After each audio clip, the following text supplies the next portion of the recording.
Subscribe कीजिए the perfect classes channel को और बेल आइकन को दबाइए लेटेस्ट वीडियो सबसे पहले देखने के लिए।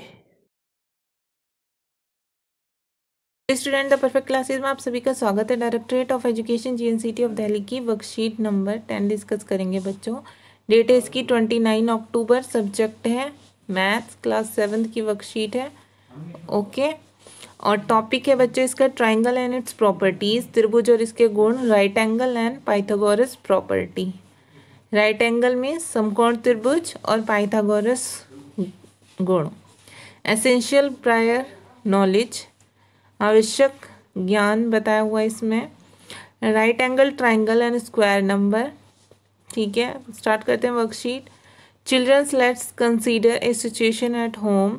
बच्चों आओ घर की एक स्थिति को कंसीडर करते हैं। When you have to take off a painting from the wall, जब आपको दीवार से पेंटिंग उतारनी हो, which is at height of 10 metre, जब वो 10 मीटर की ऊंचाई पर हो। ये वॉल है, यहाँ पेंटिंग है 10 मीटर की ऊंचाई पर। For that an 8 metres long ladder is to be used, तो उसके लिए 8 मीटर ऊंची लेडर, ये सीढ़ी यूज की जाएगी। How far away from the base of the wall should be the ladder be placed, तो कितनी दूरी पर रखनी चाहिए दीवार से लेडर को। We use Pythagoras property to find distance between the wall and the ladder, तो इस दीवार से लेडर तक की दूरी को निकालने के लिए क्या करते हैं हम, पाइथागोरस गुण का यूज़ करते हैं। क्योंकि ये हमें पता चल गई 10 है, ये 8 है, तो हमें अब इसका भी पता चल जाएगा उससे ये कितनी है। कैसे पता चल जाएगा, क्योंकि देखो बच्चों जब ये से बोलते हैं हम राइट एंगल ट्रायंगल, ठीक है, तो इसका ये जो होता है इसे हम बोलते हैं हाइपोटेन्यूज कर्ण बोलते हैं इसे हिंदी में। ठीक है, इसे हम बोलते हैं परपेंडिकुलर लंब, इसे हम बोलते हैं बेस आधार। तो ये जो होता है इसका कर्ण जिसे हाइपोटेन्यूज कहते हैं, ये इसका जो वर्ग होता है, ठीक है, ये किसके इक्वल होता है, इन दोनों के वर्ग के ऐड कर देंगे उसके इक्वल। अब हम क्वेश्चन देखेंगे, सॉल्व करेंगे तब आपको समझ में आएगा। आगे देखते हैं। इन 6th century BC A Greek philosopher Pythagoras gave information about the Pythagoras property related to the right angle triangle। 6th century BC में एक ग्रीक फिलोसोफर थे पाइथागोरस, जिन्होंने पाइथागोरस गुण के बारे में क्या की थी, सूचना दी थी समकोण त्रिभुज के बारे में। In right angle triangle the side opposites to the right angle is called hypotenuse. और समकोण त्रिभुज में क्या होता है कि जो उसकी राइट एंगल की अपोजिट साइड होती है वो क्या कहलाती है, हाइपोटेन्यूज कहलाती है। ये वाली, ये देखिए यहाँ पर ये बनता है, तो इसके अपोजिट वाली क्या कहलाती है, हाइपोटेन्यूज कहलाती है। According to Pythagoras property, area of the square on the hypotenuse equal to sum of the area of the square on the other two sides, c equal to b square plus a square. देखिए ये है, ये सी है, मान लीजिए ये ए है, ये बी है, तो सी को अगर इसे स्क्वायर करेंगे तो ये किसके इक्वल होगा, ए स्क्वायर प्लस बी स्क्वायर। ठीक है, अब देखिए longest side of the right angle triangle is hypotenuse, ये सबसे लंबी साइड होती है इसकी। आगे देखते हैं। Let us understand this with help of an example, इसे एक एग्जाम्पल से बताया हुआ है। The sides of triangle are 3 centimetre, 4 centimetre and 5 centimetre long. अब देखिए 3 साइड्स हैं, 3, 4 ये दिखाया हुआ है। अब मान लीजिए इसकी ये 3 है, ये 4 है, ठीक है, ये 5 है। अब so find out whether this triangle will be A right angle triangle. हमसे पूछा है तो क्या ये राइट एंगल ट्राइंगल होगा, तो इसका फॉर्मूला हमें ऊपर बताया हुआ है, सी स्क्वायर कर दिया हमने। देखिए सी, इसे सी मान लिया, इसे हमने ए मान लिया, इसे बी मान लिया, 5 स्क्वायर कर दिया। अब इसे इसके टोटल कर देंगे जो परपेंडिकुलर और बेस है। ठीक है, अब 4 कितना है बच्चों, ए 4 है, तो बी कितना है, बी 3 है। तो देखिए इसको करेंगे 25 आएगा, इसे करेंगे 16 प्लस 9 कितना आ गया, 25 आ गया। तो 25 बराबर 25 आ गया, तो क्या हो गया बच्चों, ये राइट एंगल ट्रायंगल है। अगर ये इसके इक्वल नहीं होता तो ये नहीं होता। ठीक है, यहाँ पर 25 इक्वल 14 होता है या कुछ और होता तो ये नहीं होता। ठीक है, अब देखिए हम एक्सरसाइज ही करके देख लेते हैं तो आपको अच्छे से क्लियर हो जाएगा। अब देखिए फर्स्ट क्वेश्चन देख लेते हैं हम। फर्स्ट क्वेश्चन है find out the solution to the initially giving situation the Pythagoras property. आपको सॉल्यूशन निकालना है जो आपको शुरू में ही सिचुएशन दी गई है उसे पाइथागोरस थ्योरम के अकॉर्डिंग। तो हम निकाल लेते हैं। फर्स्ट क्वेश्चन को इस तरीके से करना हम शुरू करेंगे। आंसर 1 समझाने के लिए भी है। पहला आप ये बनाएंगे, ये वॉल है, ये लैडर है, ये हमें 10 मीटर दी हुई है, ये 8 मीटर, हमें इसे निकालनी है। इस हम फॉर्मूले के अकॉर्डिंग सिर्फ एक ही फॉर्मूला लगेगा, कोई भी आप सम्स करते हैं इसमें एक ही फॉर्मूला। ये हाइपोटेन्यूज है H4, ठीक है, इसे कर्ण कहते हैं। इसे क्या कहेंगे, इसकी बात हो रही है हाइपोटेन्यूज। ये क्या है, ये परपेंडिकुलर है। ये क्या है, ये बेस है बच्चों, आधार, ठीक है। अब देखिए यहाँ हमने लिख भी दिया है P4 perpendicular, B4 base, H4 hypotenuse. ये आप लिख सकते हैं चाहे तो, क्योंकि हम इस सवाल में ऐसे ही शो कर रहे हैं। या फॉर्मूला पुट करेंगे हम, ये फॉर्मूला है H² equal to P² plus B²। तो इसके अकॉर्डिंग रखेंगे। H कितना दिया है हमें 8, ये कितना P ये हमें दिया हुआ नहीं है। अब हमने ये निकाल लिया 64, ये 100 प्लस B² ऐसे लिख दिया। फिर 64 जब हम इसे इक्वल के इधर ले आएंगे तो ये माइनस में हो गया 100 बराबर इक्वल टू B²। ये इसमें से माइनस करेंगे तो माइनस का 36 आ जाएगा। इसे हम लिख सकते हैं B² इक्वल टू माइनस 36। इसका मतलब क्या हुआ बच्चों कि माइनस का 36 ये पॉसिबल नहीं है कि इससे ये दोनों साइड इक्वल होनी चाहिए, ठीक है, या ये इसके इक्वल होना चाहिए। B² निकाल रहे हैं तो कोई बात नहीं, ये माइनस में नहीं होता, ठीक है, माइनस में नहीं आएगा।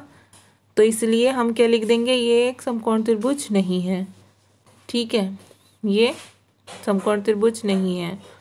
अब आगे देखते हैं। सेकंड क्वेश्चन दिया हुआ है हमें, देखिए ये रहा। Reena has to form right angle triangle. Reena को एक समकोण त्रिभुज बनाना है। Help her to take which measurement to make a triangle. ये तो मैं पहले ही बता देती हूँ, ये सेकंड वाला सही है, ये गलत है। अब हम सॉल्व करके देखेंगे क्यों कैसे। तो देखिए क्वेश्चन नंबर 2 का फर्स्ट करते हैं। पहले हम इसे निकालते हैं। ये ऐसे होगा 6, 8, 9। तो हमें पता है कि हाइपोटेन्यूज जो होता है वो सबसे बड़ा होता है, तो हमने वही रख लिया यहाँ पर 9। फिर P मान लिया हमने 8, B मान लिया हमने 6, ठीक है, परपेंडिकुलर मान लिया 8, बेस मान लिया हमने आधार 6, ठीक। अब 9 का वो निकालेंगे स्क्वायर तो 81 हो गया, 8 का स्क्वायर 64 हो गया, 6 का 36 हो गया। 81 equal to 100, it's mean 81 not equal to 100, ये इसके इक्वल नहीं है, ठीक है। तो हम क्या लिख देंगे, it is not a right angle triangle. ये एक राइट एंगल ट्राइंगल नहीं है, तो उसे ये मेजरमेंट के लिए नहीं लेना चाहिए। दूसरा देख लेते हैं हम। दूसरा हम निकालेंगे 6, 8, 10। तो सबसे ज़्यादा लंबी कौन सी होती है, हाइपोटेन्यूज, तो हम इसे 10 मानेंगे। 10 रख दिया, परपेंडिकुलर हमने 8 मान लिया, बेस हमने 6 मान लिया। अब इसे निकालेंगे 100। 10 को 10 का स्क्वायर निकाला 100, 8 का निकाला 64, 6 का निकाला 36, 100 इक्वल 100, ठीक है। इट्स मीन ये क्या है, उसे ये लेना चाहिए मेजरमेंट के लिए, it is a right angle triangle. ऐसे सॉल्व करके दिखा देंगे हम। अब हम थर्ड देख लेते हैं क्वेश्चन। थर्ड क्वेश्चन है angle C of triangle ABC। ये हमें ABC ट्राइंगल दे रखा है। अब इसमें एंगल C जो है ABC का इज़ राइट एंगल। इन्होंने हमें बताया भी है कि ये राइट एंगल है इफ़ AC बराबर 5, ये अगर 5 है, एंड AB बराबर 13, ये 13 है, तो हमें BC की लेंथ पता करनी है। Okay, length of BC। तो हम कैसे निकालेंगे, देखिए क्वेश्चन नंबर 3 कैसे करेंगे हम। पहले ये बनाएंगे और हमने इसकी लेंथ निकाल ली। द लेंथ ऑफ BC कितनी है, हम ये लिख देंगे आंसर में, the length of BC equal to 12, ठीक है। कैसे सॉल्व करेंगे वो देख लेते हैं हम। ऐसे करेंगे हम सॉल्व। अब देखिए फॉर्मूला रखेंगे AB² बराबर AC² प्लस BC²। कुछ भी मान सकते हैं, AB भी मान सकते हैं, H भी मान सकते हैं, इसे A भी मान सकते हैं, इसे C भी मान सकते हैं, ठीक है, कुछ भी रख सकते हैं हम। ABC सिर्फ हम रखते हैं ओनली। तो फॉर्मूला के अकॉर्डिंग हम पुट कर रहे हैं यहाँ पर 13², 5², BC का हमें दिया हुआ नहीं है, वो हमें निकालना है, 13 का स्क्वायर निकाला हमने 169 आ गया, 5 का निकाला 25 आ गया। BC का स्क्वायर हमें पता नहीं है, हम ऐसे ही रखेंगे। 160 माइनस ये इजिकल टू के इधर आया तो ये माइनस में हो गया प्लस का 25 इक्वल टू BC स्क्वायर, या फिर हम इसे ऐसे लिख सकते हैं BC square equal to 169 upon 169 minus 25, BC square equal to 144 आ गया, इसे इसमें से माइनस किया तो। अब BC पर हमने इसे अंडर रूट चढ़ा दिया, ठीक है, स्क्वायर हटाने के लिए यहाँ से। अब BC बराबर ये किसका होता है स्क्वायर, यहाँ हमें 12 मिल गया, तो हमें पता चल गया द लेंथ ऑफ BC बराबर 12, ये इसका आंसर है, ऐसे लिखेंगे आप, ठीक है बच्चों। अब क्वेश्चन नंबर 4 देख लेते हैं हम। क्वेश्चन नंबर 4 है find the length of the kite flying thread in the picture while the kite height from the ground is 40 metre and the kite distance from Jaya is 30 metre. देखिए एक लड़की है जया, एक पतंग उड़ा रही है, ठीक है। अब जो थ्रेड दिखा हुआ है पिक्चर में वो ग्राउंड से 40 मीटर ऊपर है, ठीक है, ये यहाँ से 40 मीटर। अब जया की जो डिस्टेंस है उससे वो 30 मीटर है। अब हमसे पूछा हुआ है कि